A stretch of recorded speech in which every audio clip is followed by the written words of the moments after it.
Many people have seen the D-Day landing footage from the Allied perspective, including footage just like this of machine gun fire raking across troops as they're coming to shore. And many people have seen the view looking up from the beach at the German defences.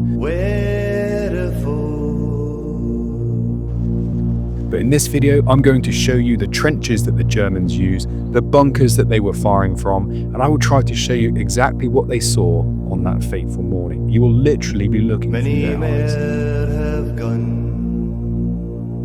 Using expert mapping from my friend Michael Ackerman, we explore 3 strong points and I take you inside a previously believed to be inaccessible bunker. So stick around to find out exactly who or what we found inside.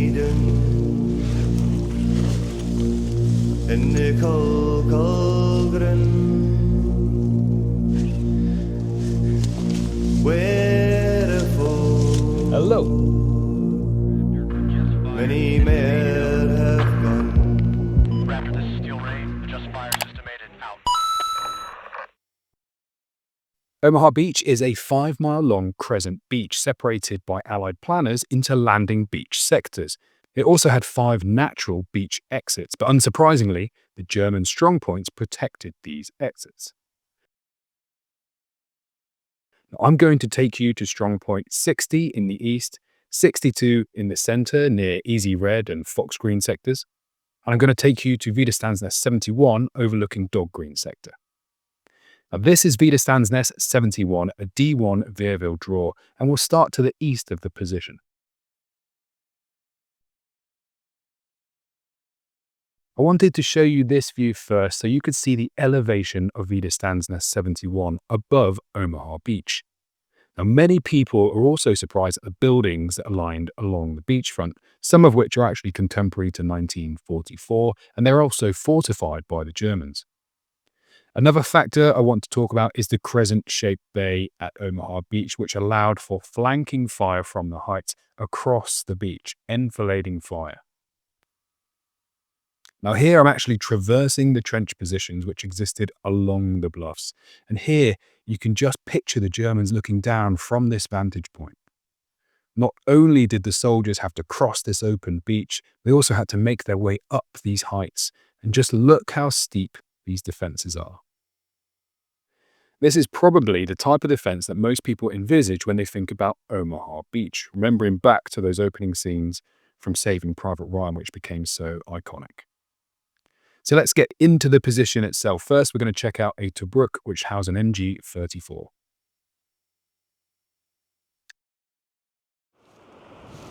So here's Tobruk at Widerstandsnest 71.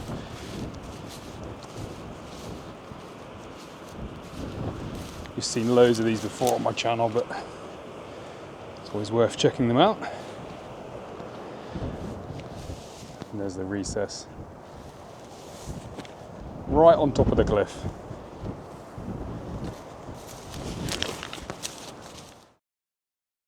So we've seen a fighting position, but where did they sleep?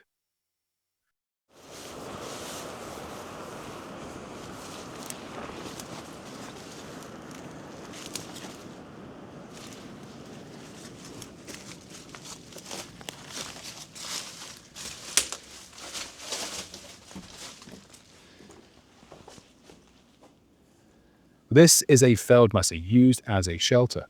They didn't necessarily sleep here unless the invasion was deemed imminent. But inside here they had a water tank and a boiler or a pressure oven. It seems set low to the ground. That's because it had the trenches connecting it from here to the fighting positions. One of those trenches led right here, looking down onto the beach.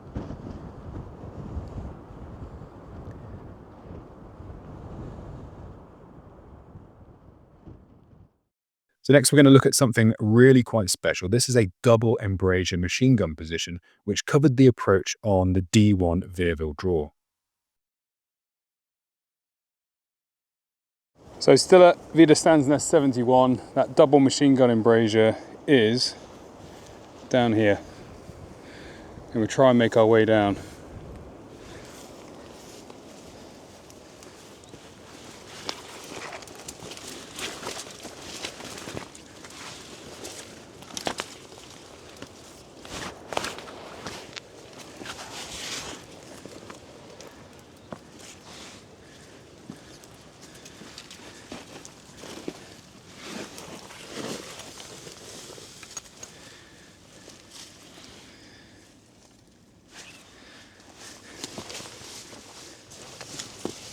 Hello.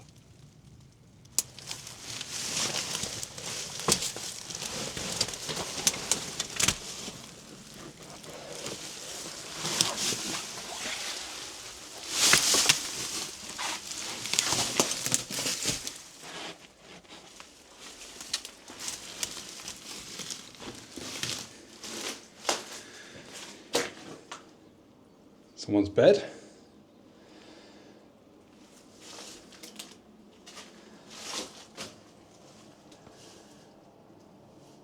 German view.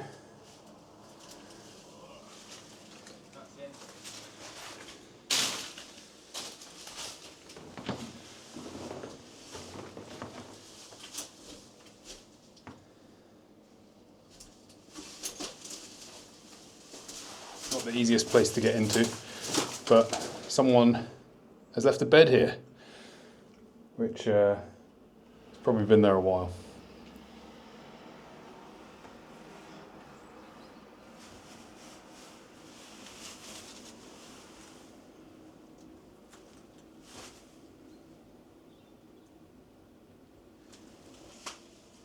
So this is the way in and the way out, obviously, only one way in, one way out, and it's full of all the leaves, twigs, rocks, etc., mud that's fallen in here over the last 80 years or so. And now I'm going to try and get back out. As you get around the corner, it's actually really dark. Try and get out. And the gap is only this big, which you pretty much have to crawl through. I wouldn't advise it, but it is good fun. And don't wear your Sunday best down here.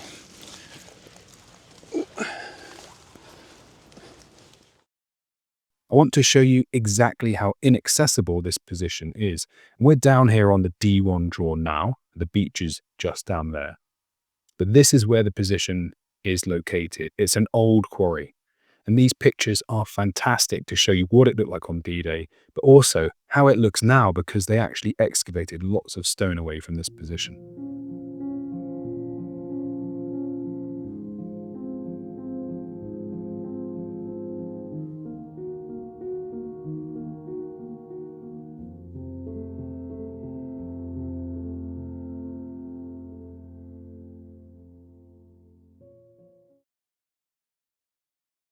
And this is one more Tobruk I want to show you.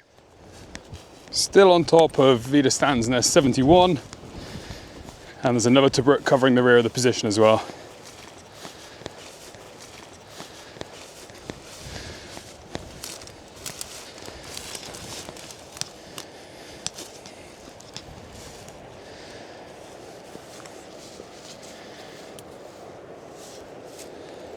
You can see how far away this one is from the actual cliff.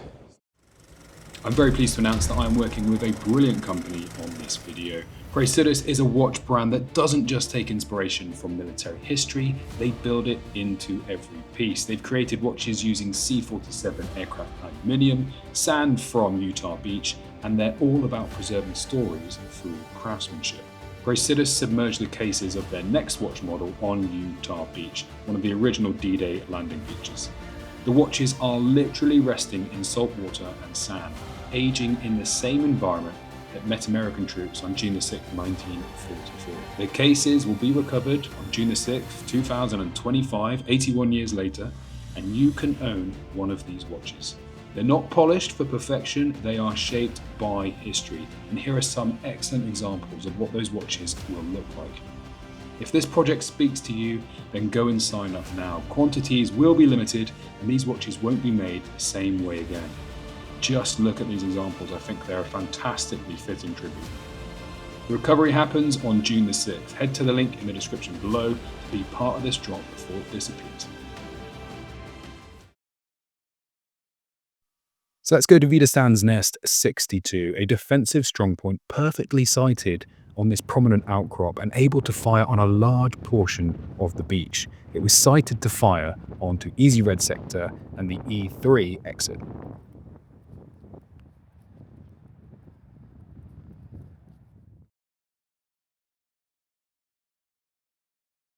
So let's start off at the rear of the position at the Wellbeck shelter.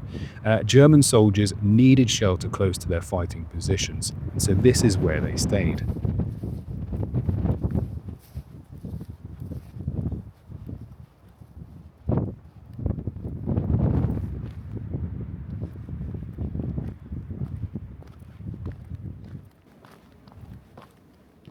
Down these steep steps, we come to two rooms. The first was used as accommodation for 3 company of 726 Regiment.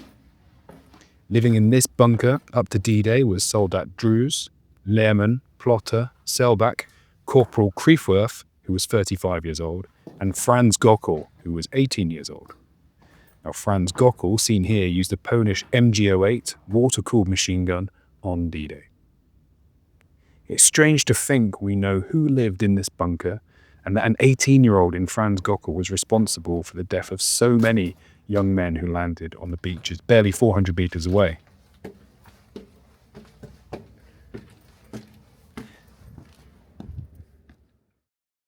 Next, we go to my favorite location at Widerstandsnest 62, and that is the observation post.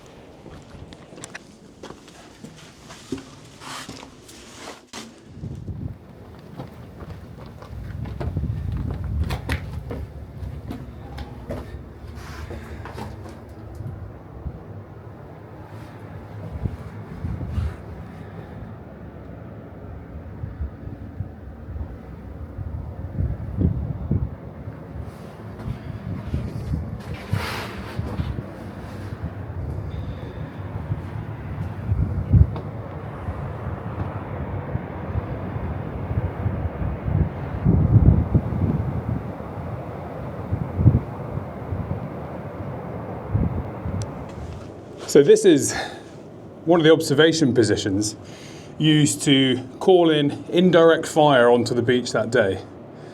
And from here you'd be able to coordinate fires from the artillery inland, the numerous batteries which were inland, but also the mortar positions just behind us as well. And so this would have been relatively well rehearsed. They would have coordinated fires onto this position. But ammunition was always going to be the issue. And it was that case on D-Day as well, where they ran out of ammunition relatively quickly. This was the command post used to communicate with the gun batteries in the rear at Huitville. And so can you imagine the troops in there having to race out and then make their way through these trenches down towards their fighting positions? So let's see if we can do that. Imagine running back and forth while all this time you're under aerial and naval bombardment. Well, Bernard Frerking, who was at this position as the forward observation officer, was killed right here on D-Day. Next up, we see the large gun casemates. This is the R669. There were 2 of them on this position. Now making our way to the second gun position here at Widerstandsnest 62. We'll go and see what life would have been like for the Germans in here.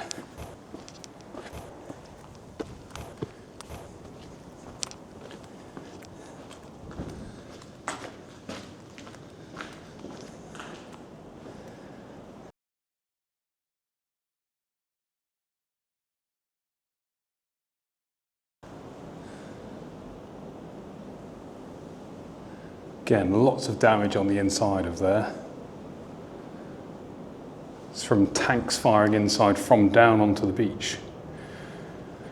Not from naval gunfire. People sometimes say this is from naval gunfire, the damage just there. But it's not. Now, unfortunately, this is, as you can see, flooded. I've come here in the winter, so we're going to go around the other side. Now we're going to climb down here without falling on our ass. Hopefully.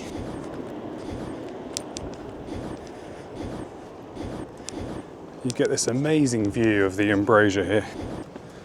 Look at that. Absolutely stunning. You can see the damage that it's taken on the lip of the embrasure there, and also on the seaward facing arm. And this arm obviously protects the gun from naval gunfire, but it didn't protect it from the tanks down on the beach. So those that did land, and yes, tanks did land on Omaha Beach, they fired up into the embrasures to silence it, because they could see them from the beach. And you can see right in there loads of damage. So what would it have been like for a German gun detachment in here? Well, first and foremost, they would have been firing like 10 men straight down onto the beach in that direction. They wouldn't have been firing out to sea. They fire along the beach. And most people understand that. This position would have been bombed prior to D-Day, and it would have been bombed on the morning of D-Day. But there wasn't a great deal of damage that was inflicted by the aerial bombardment. It would have also been shelled by naval gunfire, and we know that this gun was still firing on H-hour when they actually landed on D-Day. So the naval gunfire wasn't entirely effective either, although believe me, I would not have liked to have been in here when this place is being hit in and around this area with naval gunfire. The Germans in here probably would have wanted to expend their ammunition and then withdraw, because there is nothing wrong with withdrawing once you've expended your ammunition. But their ammunition really would have been expended quite quickly, I suspect, because there just wasn't that much to go around. If you're defending everywhere along this frontage, then you really defend nowhere, and ammunition would have been in relative short supply. So believe me, they would have done some damage on the beach. The gun in here would have done some damage in the beach. But I suspect they would have run out of ammunition relatively quickly. Corporal Lehrman, Hans Selbach and Emils Drews were the gun crews behind this bunker crewing the 75mm gun. Now the second casemate, which is just like this one, thankfully never had a gun installed in time for D-Day, so we don't believe it was firing. And here's a view of that seaward facing protective arm to protect it from naval gunfire, and you can see a great big gouge has been taken out by fire that's come from behind me, which indicates that it's come from either down on the beach, most likely, or the sea. But you can see it's gouged that big shape right out of here, which is quite impressive, because this stuff is pretty thick. It's pretty strong, as you can see that it's supported by steel inside. You can just see the damage that's happened there. Outstanding.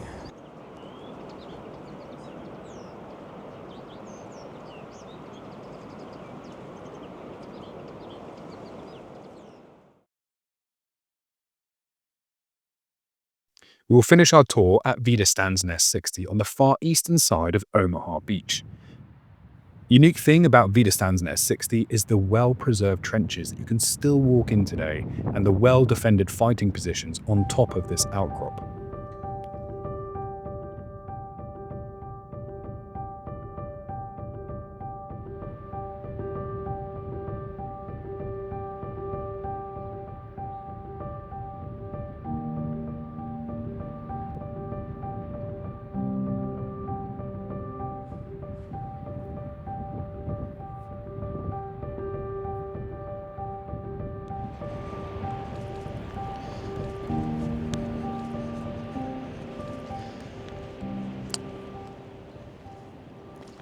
So this video is all about D-Day from the German perspective.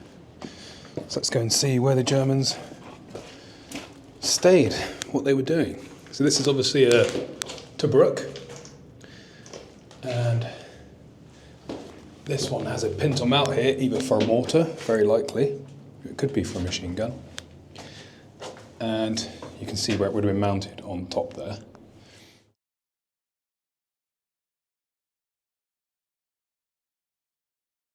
And this is ammunition recess, which still got wood from 1944 in there. So this would have had ammunition stowed in there, which I think's pretty strange looking in there actually. Step for the German to get up on, so that they could look out of the Tobruk.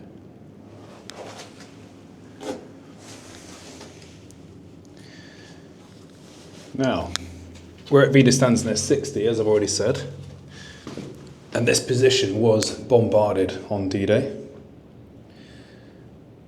So the Germans would have been presumably taking cover in here and inside the Tobruk as this position was being shelled and bombed.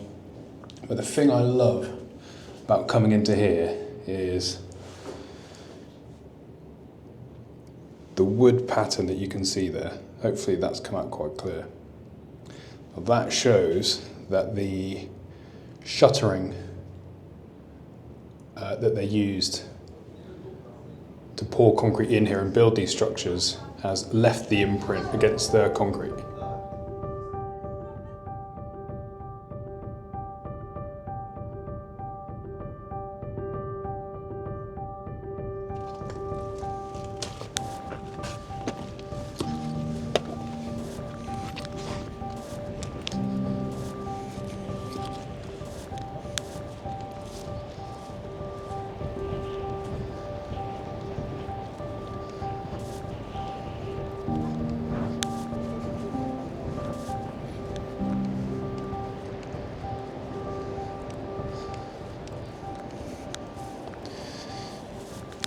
Follow the line of the trenches now.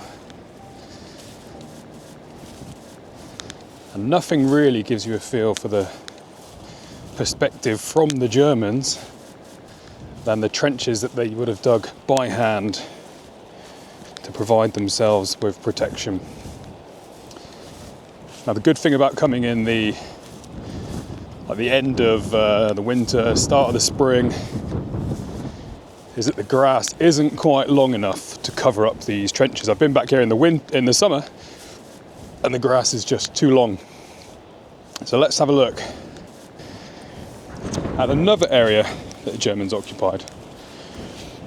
It shows you the positions that they would have used to fire down onto the beach. This is obviously ammunition storage in here as well. And these trenches were looking right down onto the beach.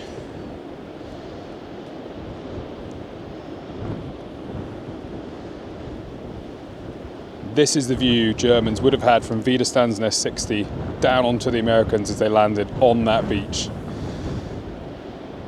So if that doesn't give you a view of Omaha Beach from a German perspective, I don't know what will. Another Tobruk with the entrance quite eroded away. You can see how it was all protected. Daughter's laughing at me. And again, another Tobruk, like I said. And what I love looking at is the shape left by the shuttering. It's almost like the wood has left an imprint that lasts for a long time. There's more wood in here.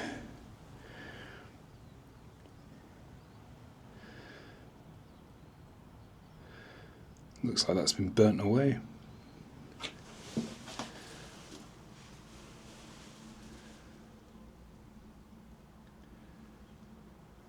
Mad to think on D-Day hands would have gone in there to grab ammunition and put them up into this firing platform. They're following the trenches all the way around to the other side of the position. Again, you can see the crescent-shaped bay of Omaha Beach in the background. And we're going into one of the other positions now. Trenches leading their way to it. You just imagine Germans sprinting down here as they're under fire. Going into this bunker position.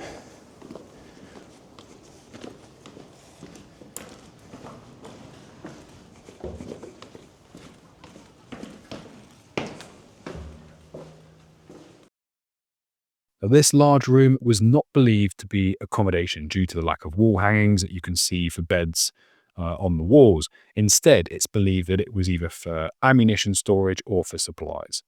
Now, interestingly, when this position was finally captured, there were 30 Germans who were taken as prisoners of war, and many of them were actually found inside this room and inside these corridors, hiding from the advancing American troops and, of course, the incessant bombardment.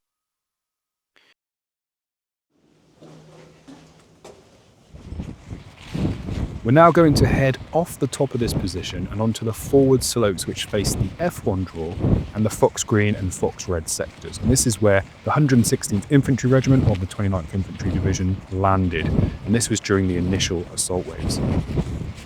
It was from these forward positions that lots of German fire poured into the Americans as they landed ashore, and they caused lots of casualties on D-Day. A lot of people, when they come to Villa Sanzès 60, miss out on going down to one of the old gun positions down here.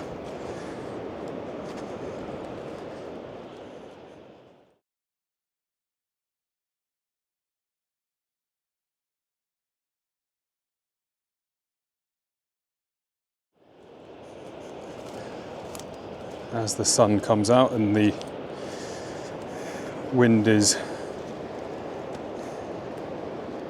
blocked by the lee of the hill here, it should be okay. So this is an old shelter, and there was a 75mm gun just forward of here, so pretty much just here-ish.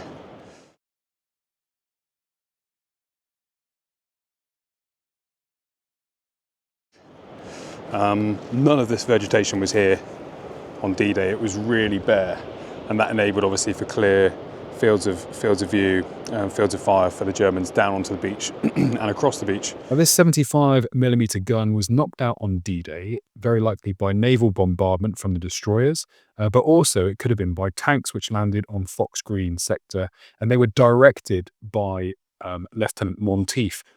If you look closely at these pictures of the gun taken after D-Day, you can see that there are war trophy markings on the glacis, marking how many tanks they destroyed. Now, this gun had very likely seen action elsewhere before being brought into this position.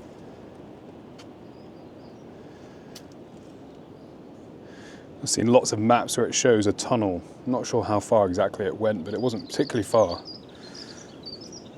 But this would have provided lots of protection for the Germans here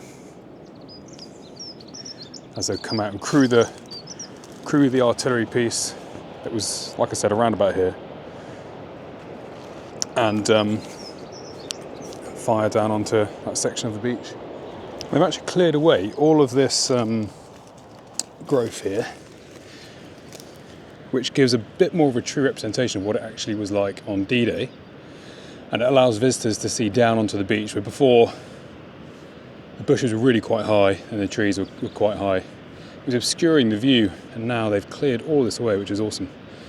Not sure how quickly those gorse will grow back, but it also allows you to see positions that were previously hidden. So every other time I've come here, for example, I've never realised there was another lower set of trenches that ran just below the ones I've shown you before. So there's another set of trenches here that runs parallel, which is pretty cool. And if we go further down, I think there's another set down here.